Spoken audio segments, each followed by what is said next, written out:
ঘরের মধ্যে এইরকম সর্বনাশ যে আমার কে করলো সেটাই বুঝতে পারছি না। তো ওই যে বলে না চোরের মন পুলিশ পুলিশ, তো যে করেছে সে তো এখন চুপচাপ রয়েছে, কোনো কথা বলবে না। তো আমি বুঝতে পেরেছিলাম আসলে ঘরের মধ্যে এই দুইজন ছাড়া এই কাজটা আর কেউ করবে না। আসসালামু আলাইকুম, কেমন আছেন সবাই? সন্ধ্যাবেলা হচ্ছে, তা আমনি একটু বাইরে গিয়েছে ওর বাবার সাথে, আদর বাসায় নিয়ে এসেও আসেনি, তো আমি এখন একা। তো কি করব কিছুই বুঝতে পারছিলাম না, তো একটু এই যে নিমকি নিয়ে নিচ্ছি। নিমকি খেতে খেতে একটু টিভি দেখা যাবে, আর এদিকে আমি হচ্ছে গিয়ে একটু চাও বসিয়ে দিয়েছি। তো একা মানুষ খাবো, অনেকটাই পড়ে গিয়েছিল, তো এত তার খেতে পারবো না, তো একটু কমিয়ে নিলাম। তো এখন এইটা খেতে খেতে একটু টিভি দেখা যাক। তো আমার রিমোটের তো একদম 12টা বেজে গেছে, তো দেখেই আসলে বুঝতে পারছেন রিমোটের যে কী অবস্থা।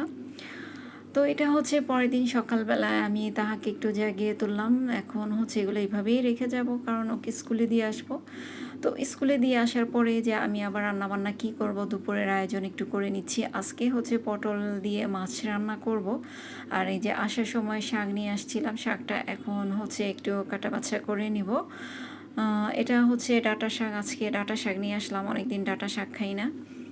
তো আমি আসলে কিছু কিছু শাকই বেছে খাই, সব শাক খাই না। ওই যে মানে সব ধরনের শাক সবজি আমার কেন যেন ভালো লাগে না, অনেক কিছুই আমি বেছে বেছেই খাই আনি। তো এদিক দিয়ে মাছটা একটু ভেজে নিলাম, মাছটা ভাজার পরে এখন হচ্ছে পটলটা যে কেটে রেখেছিলাম এটা একটু ভেজে নেব হালকা।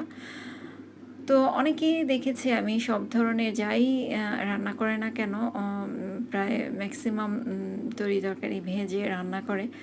তো আমি আবার সবগুলো ভাজি না এভাবে, যখন আমি পটলটা এভাবে রান্না করি তখন আবার একটু ভেজে নিই। পটলটা ভেজে রান্না করলে তখন ভালো লাগে। আর ওই যে পেঁয়াজ কুচিটা এখন দিয়ে দিলাম। পটলটা যেহেতু ভাজা হয়ে গেছে পেঁয়াজ কুচি দিয়ে, এখন এই যে তরকারিটা তো বসিয়ে দিয়েছি, অলরেডি হয়ে যাচ্ছে। এখন মাছটা দিয়ে দিচ্ছি আমি।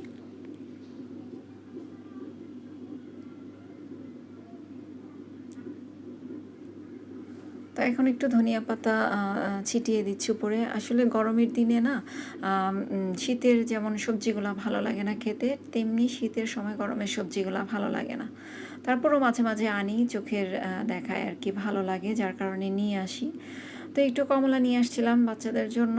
তো এখন হচ্ছে একটু কফিটা নিয়ে আসছি, ওটা একটু ঢেলে রাখি। আর আজকে কফিগুলো আমি আমার কাছে মনে হলো অনেকটাই কম দামে পেয়েছি, মাত্র 30 টাকা করে পিস। তো যার কারণে 2টা নিয়ে আসলাম। আর এই যে ডাঁটা শাকটা তো আগেই কেটে ফেলেছি, সেটা আপনাদের সাথে দেখিয়েছি। আর এই যে বারান্দায় এসে আমি এখন দেখলাম যে আমার এই সর্বনাশটা আসলে কে করেছে। তো আমি অবশ্য ভেবেছিলাম যে এই দুইজন ছাড়া আমার এই কাজটা, এই সর্বনাশ কেউ করতে পারে না। ঘরের মধ্যে এই ধরনের কাজ করার আছেই আদর, আর তাহা ওদের ছাড়া তো আর কেউ করবে না। তো যেই করেছে সে এভাবে ভেঙে আমার এই যে ঘর মোছার হ্যান্ডেলটা ভেঙে এভাবে আবার রেখে দিয়েছে।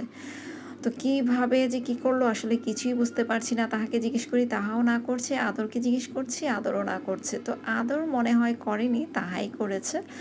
তো ও আবার করলে অতটা বলতে পারে না ঠিকমতো, তো ভেবে নিয়েছি ওই করেছে। তো ঘর মুছতে এসে আমার হচ্ছে এরকম অবস্থা দেখি। তো কী আর করবো, এই অবস্থায় এখন ঘরটা মুছে নিচ্ছি। তো আজকে এ পর্যন্তই ব্লগটি। ভালো থাকবেন সবাই, আল্লাহ হাফেজ।